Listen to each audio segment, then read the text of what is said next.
Hello everyone. Hi, how are you on today? Now I want to talk to you about a update on the Brett Favre, and most of you know that he is a former quarterback. He played in the National Football League for over 2 decades, and he made over $140 million the time that he was playing, and with endorsements. Now, the state auditor wants Brett to pay the $228,000 in interest of the $1.1 million of money that he received for motivational speakers and autographs that he never gave. Now, we're going to get into this because let me just give you a little background on this. Now, Brett Favre received temporary assistant needy family, which is TANF, as we call it, funding from the welfare program. This money came out of that program, and it took away children's need. They had a need, and it took away from providing for children and eligible families because the money was not there, because it had been siphoned, it had been squandered, it had been given to a lot of other people that did not have a right to that money, and we're going to get into that. And so it's not just about him, Brett, it's about a lot of other people that have been charged in this scandal. Now, this is the largest welfare scandal, and it's out of Mississippi, which you know Mississippi is the poor state in our country, and other states carry Mississippi. And so federal tax money comes from other states to help fund Mississippi and to carry them because they are the poor state. Now, the funds that were aligned out of the nonprofits that are also part of this. One of the people that's been charged and took a plea deal already. They were supposed to help children, families, and have resources to help prevent teenage pregnancy. And the money did not go for what it was supposed to go for. And there's a lot to this case. I mean, Brett said he never knew that the money was coming from the welfare, but that's not true because there's text messages that says it is. Now, I'm not sure. I don't think the text messages are fake. He clearly says that the money was coming from the welfare department. So there's a lot of players in this, and so we're going to get into this video. So Brett Favre, he was a former National Football League, football player, and like I said, he earned nearly 140 million as a star, quarterback, and this was over 2 decades of earnings, and also he had product endorsements. He was paid 1.1 million from 2017 to 2018 out of welfare funds to give motivational speeches and autographs. He didn't do that. Now, the state auditor states that Favre never gave the speeches and demanded the money back with interest. Now, the interest owed is $228,000. And there's text messages offering Bryant, who is the former governor of Mississippi during that time, shares in his company, Prevacus. Okay, it was a drug company. You know that Brett Favre, was addicted to painkillers. He also had a concussion at one time. His wife also had developed breast cancer. She had recovered. She opened up a foundation, and then Brett went into drug rehab. Okay, so he was offering the former governor shares in the company if he would join in that venture. It was a startup drug company, I believe, out of Florida, and so he was promoting that.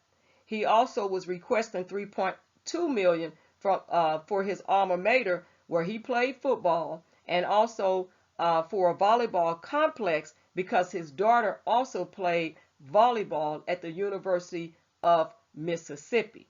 Okay, so we're going to get into this as we move along to tell this story. And I'm going to also read the articles to you because there's a lot of articles that happened during this time of all this was going on. So there are some key players in this. And so Brad Pigott, He was a former U.S. attorney. He was contracted to claw back millions in misspent federal funds. Now, he was terminated after issuing a subpoena seeking more information about the roles Brett Favre and former Governor Phil Bryant played in this. What part did they play in this? Taxpayers' funds for the TANF were squandered, which I told you that's the Temporary Assistance Needy Fund program for people applying for welfare assistance, whether it's for child care vouchers, And again, this money was supposed to help families, innocent children that weren't asked to be born, that needed help.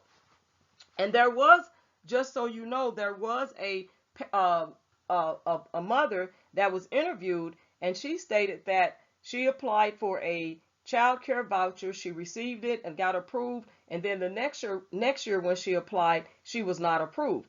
And they told her straight out, even though she was eligible and she met the criteria, but they told her there was just no money. And now we see why there just wasn't any money. Now, Brett Pigott, his only agenda was to get at the truth and to recoup U.S. taxpayer funds sent to Mississippi. Now, before his firing, he sued on behalf of the Mississippi Welfare Agency, naming Favre and 37 other grant recipients. And he also laid blame at the feet of the top Mississippi politicians, including Favre. And so there was a lot of political connections going on in this welfare scandal, welfare fraud and scandal. There was a lot of political connections, and there was a lot of players in this situation and people that benefited from money that they should have never received. Now, Governor Bryant, he was involved in directing the transactions. So Nancy knew, and we're going to get to her, she had two nonprofits, okay? And she got in over her head, I believe, and in my opinion, they used her as a scapegoat because he used her through her nonprofits that she had. And I think she probably was really meant well in the beginning. She had political, she had some political pull in the community. She knew people. And so Governor Phil Bryant, he actually was directing these transactions where the money went, and she was actually doling it out. So it was like he was telling her what to do with the money. This is what he was telling her where it goes, and she was basically just writing the checks, issuing the checks. Also, he said that he never knew where the money came from. But I don't believe that one bit. He knew where that money was coming from. He was the governor. And he knew exactly where those funds were coming from because they all were speaking about the welfare money through the Mississippi Department of Human Services, okay? And at the time, there was a person by the name of John Davis who was over it, and he was actually selected by Phil Bryant, the former governor, and he was actually there over it from 2016 to 2019 when he retired, when this scandal broke, okay? And so former Governor Bryant is not under scrutiny like the others that have been charged, but he was involved in some text messages with Brett Favre, and Brett Favre mentions that the money was welfare funds. So to lie and say you didn't know, Brett, and for the governor to say they didn't know, but yet still Brett has text messages where he's enticing or trying to encourage the former governor to join in this Prevacus, his company, drug company, and he would offer him shares. Okay? So to say that he did not know is just not a true statement, and I'm just not buying that, because that's just not right. And millions of dollars from that TANF fund were, given away, squandered, stolen.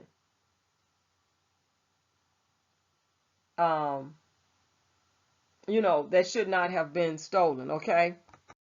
And then Nancy New, this is Nancy New right here. Now, Nancy New ran two nonprofits, okay? And so she was trying to get information. So she set up a meeting with a prosecutor, Mike Hurst, to try to figure out why they were looking into her. So she wanted to see if she could get information from him. So she set up this meeting because, see, she was good friends with the governor, former Governor Bryant's wife. She was good friends with her. She even was good enough friends that she even allowed her, had some clothes of hers to send over to the governor's, former governor's wife, because the former governor said she didn't have, wife said she didn't have anything to wear to some event. So that's how good friends they were. They were very close. She also said she had to get rid of the detractors because she started to feel, her and her sons, that she was being railroaded. And so she wanted to set up this meeting to see what type of information that she could get that really didn't go well, because there's another person in this. It's called, his name is Shad White, who was the actual auditor who uncovered the abuse, that was going on, the fraud and things like that. And so she was trying to get the heat off of her. But when she realized that she was going to be charged, and actually Shad White, they went and arrested her and her son, Zach, because Zach worked in the nonprofit with her. And she has another son named Jess. He was a local attorney, and he also sits on the oil and gas board of Mississippi. So he had some type of political, stake in all of this as well. And so he was made to pay. He's been sued to pay 2.6 million out of the 19.4 million or 19.2 million, excuse me, settlement that they are looking for Nancy New to pay back. And she also was charged. She was arrested, charged, and she actually took a plea deal because she stated it was time to stop turning the other cheek. And you all know what that means. She was covering up for everybody else that was involved because she knew what was going on. And so she was really, to me, the scapegoat. They used her, and I think she got in over her head. And I'm not giving her a pass, but I believe she got in over her head, and she started misusing her nonprofit status to get money and to divert these funds at the direction of former Governor Bryant. Now, this is all alleged in these articles, but it's out here. And like I said, I had covered this story before with Brett Favre when it came down to his misuse of welfare money. But the story gets bigger. That's why I'm covering it again, because it's huge. It's not just Brett Favre taking money, and he has since paid the money back. But it's other people that have been caught up in this big scandal. And as taxpayers, we all should be outraged at this. And not only should we be outraged, but when you think about where they took the money from, and the fact is this is taxpayers' money, and then this money was going to help Mississippi, who is the poorest state in the country, and it was to help children and families and to help prevent teenage pregnancy. And how can people grow if they are stuck in poverty? If they have politicians stealing money that are supposed to be doing right by the people that are getting up, going to work and working hard and trying to get out of poverty and trying to rise above their circumstances, their dire need financially, dire financial circumstances, and they're trying to do what's right. And here you are having politicians that are stealing money. And we know that this has been going on for years, and corruptness in the, in politics in these cities, and stealing money and bankrupting cities. We understand all that, and we know it. A lot of us do know about this. But to see this play out and to find out that Brett Favre, the same Brett that was a quarterback, very talented, that played over 2 decades in the NFL, how he made all this money, over $140 million. We sat there, we watched him, play football, and all of this. We watched all of this. And for him to be part of this scandal, it is a mistrust at the highest level. And to say that he didn't know when there were actually text messages that said he did know. He's the one that said it was welfare money. And so maybe he's never struggled. I don't know. Maybe I don't know what really background he came from, and I didn't bother to even really look him up. I think I did a long time ago, and I don't recall what all his background was, but it doesn't matter. Wrong is wrong. When you're stealing welfare money that's supposed to go to help children, that's supposed to go to help prevent teenage pregnancy. Because if you have teenagers having babies, that right there gives you almost a guaranteed life of poverty unless you rise up above your circumstances and someone comes along to encourage you, to mentor to you, and help you financially along the way. You are going to have a lifetime of poverty as a teenager having a baby. So it's basically children having children. So that money should have really went to the right sources to be able to help these children. And that's what we talk about, is that what are we doing to help communities? And then you have politicians that get up here in front of people and want your vote, but then look at what they're doing, stealing money from legitimate funds that were put there in place to help people be better, to help people live a more excellent way, to help people rise above their circumstances, to help people and children make better choices. Because if you have a young girl that's sexually active and she's not using birth control, hasn't been taught about it, don't have the funds or the means to get birth control, it 9 times out of 10 is going to lead eventually to a pregnancy. So now you have a teenage female girl, and then she has a baby, and now they're on welfare, they're living in poverty. What do you do here? How do you counteract that? And so when you have politicians like this and all these fraudsters stealing money and using it for their own personal enrichment and for whatever other reasons that they want to use it for, and we're going to get to that too, because there's some other players in this. This is a sham. It is despicable. It is a shame, and we should all have should be grieved and have an outcry about this. And so when I was sitting there, when I got the update about it and I was reading it and stuff, I said, well, whoa, I remember this with Brett Favre, but it's way more to the story than meets the eye. And I'm going to read those articles. It might take me a little time to get to those articles because I want you to know all the stuff that is going on, with this scandal, that's, this investigation. And she was charged with bribery, conspiracy, fraud, and wire fraud. And because Shad White, who was the auditor at the time, he did not contact the feds, because she also could have been charged with racketeering, because he did not contact the feds, because he really wanted to make a name for himself and move up the political agenda or ladder. So therefore he did not contact the feds. And I believe that he allegedly covered up Governor Phil Bryant and Brett Favre, and they're not being charged and held to scrutiny right now, which I believe something needs to happen with Brett. He should be charged with something, and the governor, because they knew where the money was coming from, and they used it as a slush fund, free will, to spend this money that should have been going to families. And then not only that, look at Mississippi dealing with the water issue, okay?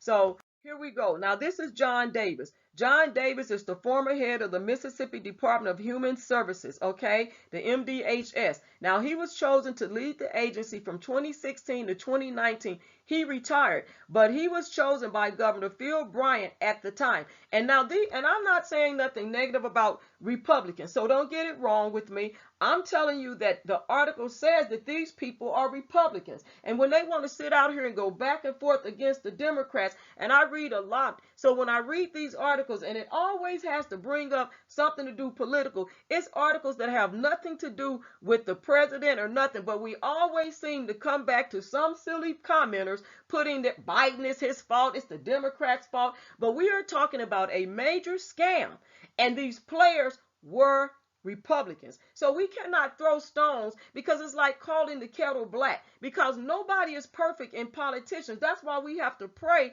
for our governor. We have to pray for these politicians, the ones that's coming on, the past ones, and the ones that are currently in office. We have to continue to pray for them. But we also have to hold these people accountable and to a higher standard. And we also need to make sure that we do our research before we vote for anyone. And we shouldn't let anyone mislead us or encourage us to vote for somebody that we don't know about or we're not comfortable voting for. That is very important when it comes to cast our vote. We shouldn't be bought. And so these people, these are all people that was in this, they all had some type of connection politically, and they also was doing something that was scandalous, that was fraudulent. And I'm here to bring you this story because it's very important that we get this information out here. Because if we are sitting here going to work every day and our tax money is being squandered, we have a right to speak up under our First Amendment rights. And this is public information. And I told you I'm going to read you the articles at probably the end, but I just want to show you the key players, and I did some summaries on my slides here, this video, but I'm going to get to the article because it's some interesting information. We should be shaking our heads, man. I mean, like, just thinking about this. This was on my mind. Matter of fact, I was working on this video, and see, the devil is busy because he tries to stop you from getting good information out here, but the devil is a liar. He can't stop nothing. So let me tell you something. He tried, because I was up. All I know, I was just working on my video, and it became 2:30 in the morning. And so I was like, and then when I got to my fourth slide and I was trying to play it back to make sure that every slide, was cool, was good, and it had no audio, and I didn't understand why. So I had to fool around with it before I started up again today. But at least I still had the video because I saved it. I didn't delete it. I didn't get frustrated. I just know that that I would be able to salvage it. I just had to, work with it, because sometimes I might hit something without knowing it on my computer. And so anyway, we have to hold people accountable. And this information needs to be out here. But this is like the biggest welfare scam. And I went to bed shaking my head, man.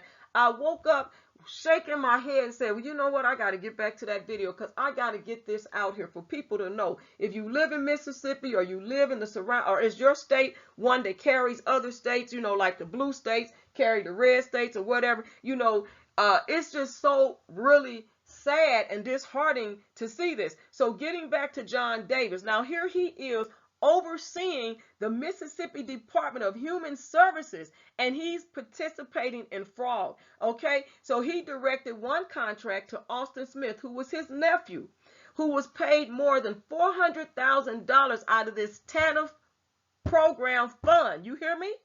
To provide coding skills. And remember, there was a time that in 2020 it became real popular that children should be taught coding skills, and things like that. Well, guess what? His nephew was provided $400,000 payment to provide coding skills, even though the prosecutors alleged that he had no such skills and did not know how to teach.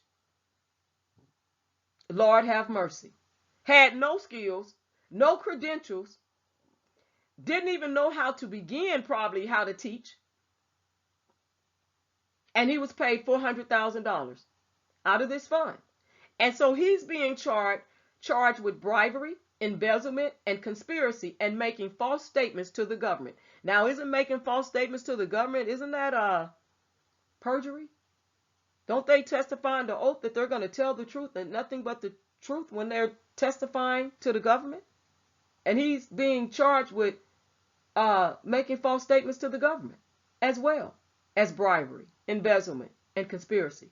Then on top of it, he's facing 20 additional felony charges, including sending a former pro wrestler to a luxury drug rehab facility. And now this is Shad White.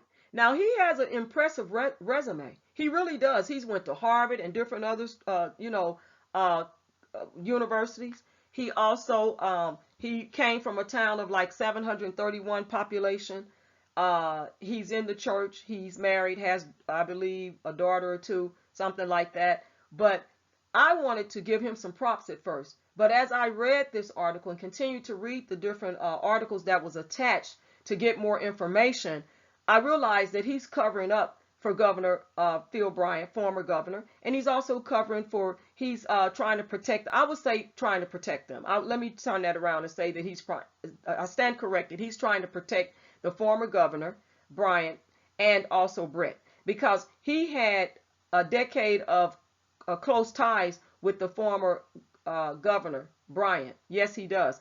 And other former state auditors suggest that White should have recused himself because of his close ties with Bryant for decades. Now, again, all these people are politically politically connected because he's a state official and auditor, which he uncovered the misspending and the fraud. He did do that. He also, though, he's a certified fraud examiner appointed by Phil Bryant. You see what I'm saying? Political connection. Sworn in on July 17th, 2018. Now, White's office possessed text messages for over 2 years before he presented those text messages and before he brought charges. Now, we don't understand everything, but we understand common sense. Why did you hold on to those text messages? Well, because there were text messages between Brett Favre and Governor Bryant about the stock, the shares in Prevacus company that Brett was trying to get started. And, it's a drug company. And also is because he was trying to find out if Brett was, well, I'm going to give you these shares if you will join in. And he was, and I have to see if it's legal how to do that. But I'm going to try to get you these shares. So it was kind of like this quid pro quo. And he was offering him these shares for him to, get in on it, go hard at it, and then the scandal arose. And when the scandal arose, then Brett never got, Governor Bryant never got those shares that he was going to try to get because he was going hard in it. And so Bryant, and so White, which also I think is not true. I'll say it like this. I don't agree with White. When he says Bryant was the whistleblower, nah, I don't agree with that because I'm going to tell you something else. Again, White is really trying to protect former Governor Bryant. If you read these stories, and no, he's protecting. He's trying to cover up them. And then, but White was given the credit for demasking the scheme of welfare fraud in 2019. And the fact is he's trying to climb the political ladder. But let's get into this. Now, at the heart of the scandal, we have $3 million that went to Ted DiBiase, who was a retired professional wrestler, to go to a luxury drug rehab in Malibu, California, okay? And then Marcus Dupree is a former college football star. He received $370,000 in welfare funds, which prosecutors say partly went to fund his home ranch. Now, again, this money came out of the TANF, funds, welfare funds program, which is the temporary assistance for needy families. Okay. And then Paul Lacoste, the current governor's athletic trainer, was paid $300,000 in welfare funds to run a fitness boot camp for legislators. And they should have been able to pay for their own fitness. Why would they need money like that? And then $5 million went to a volleyball complex, which was under the guise as a lease. Now, Nancy New, remember her? She was the one that had the nonprofits. And remember, they came out allegedly that Governor Bryant was directing the funds and she was cutting the checks, right? So when it came down to funding this volleyball complex, which Brett Favre's daughter attended the University of Mississippi and once played volleyball there. So she disguised this as a lease, as lease payments, when in fact it was to fund a volleyball complex out of the TANF funds, okay, that was supposed to go help needy children and families and prevent teenage pregnancy. Now, this fund, the TANF fund, they started calling it the slush fund, which famous athletes were earning millions of dollars from this particular welfare program, the welfare fund. They called it the slush fund. The slush fund. And they were all getting money and using it the way that they wanted to use it. And they were all politically connected. Now, the TANF welfare funds was doled out to a multimillionaire athlete. So let's just summarize that. The multimillionaire athlete is Brett Favre, pro wrestler DiBiase, and a horse farm, Marcus Dupree, and a volleyball complex at the heart of the scandal. Okay? That's really, really sad. Okay? And so there was additional fraudsters also. There was a Deputy Black. Now, this is interesting. Deputy Black worked for John Davis. Now, Deputy Black was trying to set up John Davis. So Deputy Black was gathering information about John Davis, even though he was his deputy. And so he found out that John Davis was paying money to his nephew, okay, and was paying money, was paying money. He found that out. So he actually and then another thing with Deputy Black, he actually was the original creator of the questionable grants that were going out. He was creating these grants, okay? But he knew he was wrong. So trying to save himself, he told Governor Bryant about what John Davis was doing and where that money had went, and guess what he did? After he told it, Governor Bryant contacted Shad White. So they wanted it to look like Governor Bryant was the whistleblower, but in fact, he was not no whistleblower. He was part of the scam. If you can peep game, I'm telling you, former Governor Bryant was part of the scam, okay? And Deputy Black was part of it too. But in order to try to save himself, he decided to reach out to Phil Bryant, Governor Bryant. I'm going to just say Governor Bryant. He's the former governor, but we're going to say Governor Bryant so you guys know that he's the former governor. So he reached out to him. Now, my question is, why didn't he reach out to Shad White? That was the auditor.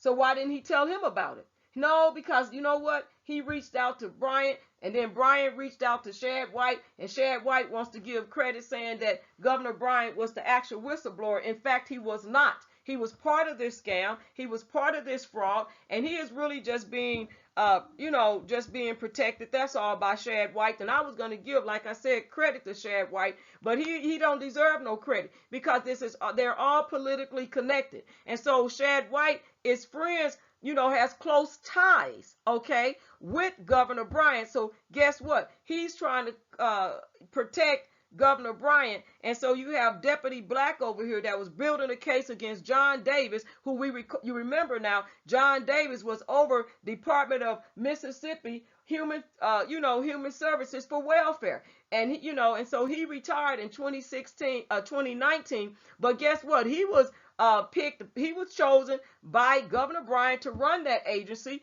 and then Shad White was appointed by Governor Bryant. So they all was politically connected. And so you got Shad White trying to give credit to a corrupt governor, former governor, giving credit. I can't give credit like that. No, they all need to be held accountable. They all need to be charged, and something needs to be done about these fraudsters, man. They all are fraudsters, man.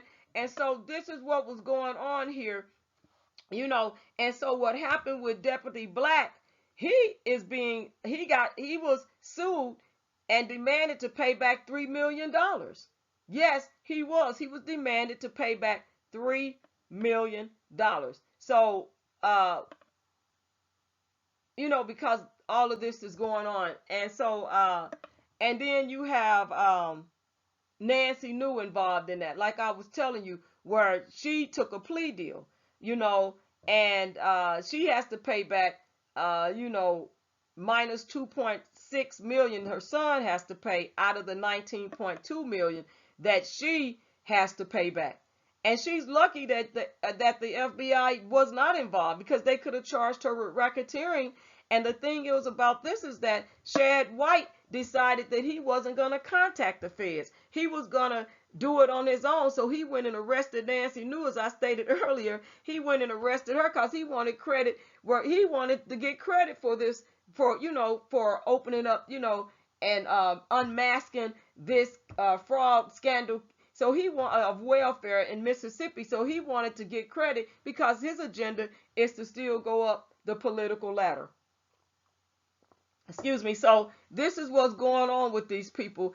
And it's a really sad day that we are learning all of this surrounding Brett Favre.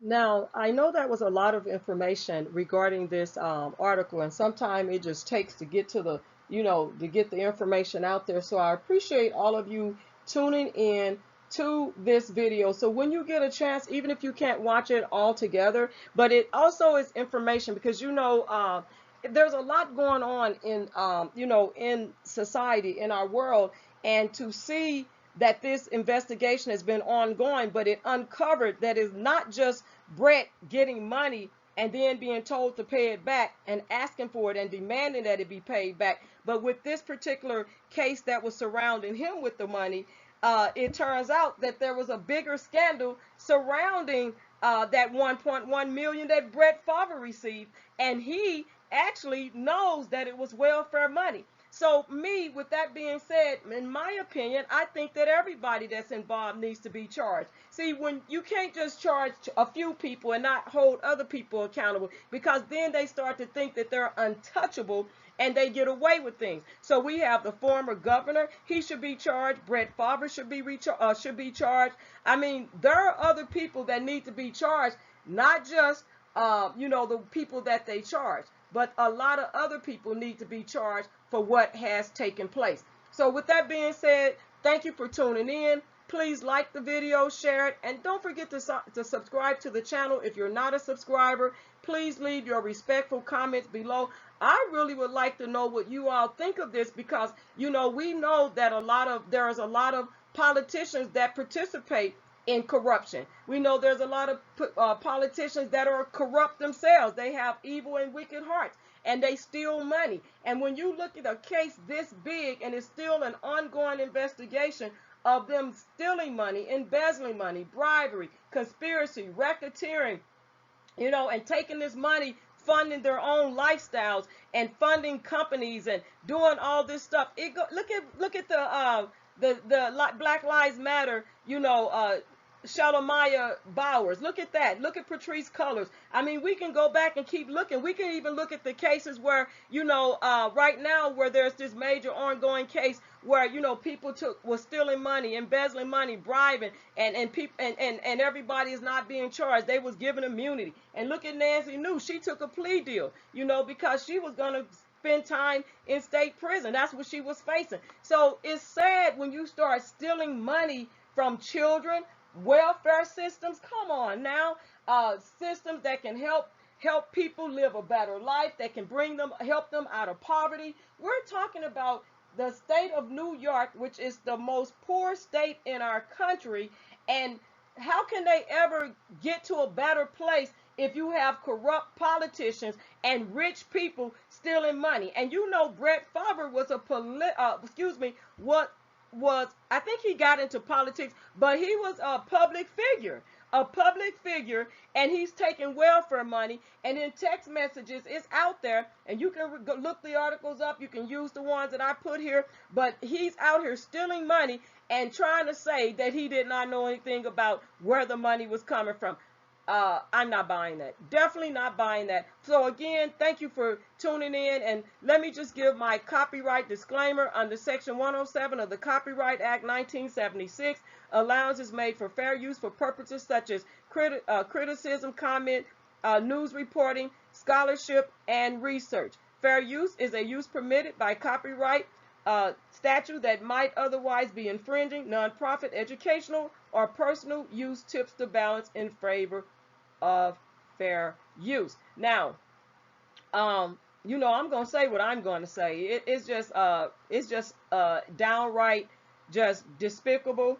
And I made sure to say allegedly, and I have my opinions on here because I just think this is doggone wrong. But when we look at this is information that's already out there, so it's not like it's made, that you're making up stuff just saying things. It's actually articles out there, and that's why I like to cite my work, whether I go live or do videos, because the information is out there, and so this is public information. So again, thank you all, and don't forget to thumbs up the channel. That, hit that like button, that supports my videos to get out there in the algorithm, you know, when you're supporting the channel by hitting the thumbs up button. And I would truly, truly appreciate that. And I'm doing my best to get better at doing videos, you know, because I'm still learning as well. And I appreciate you all hanging in there with me, you know, with these videos, because it's good information, but it's also information out there that we can look, we can, you know, learn from. We can definitely learn from. So God bless you all on today. Peace out.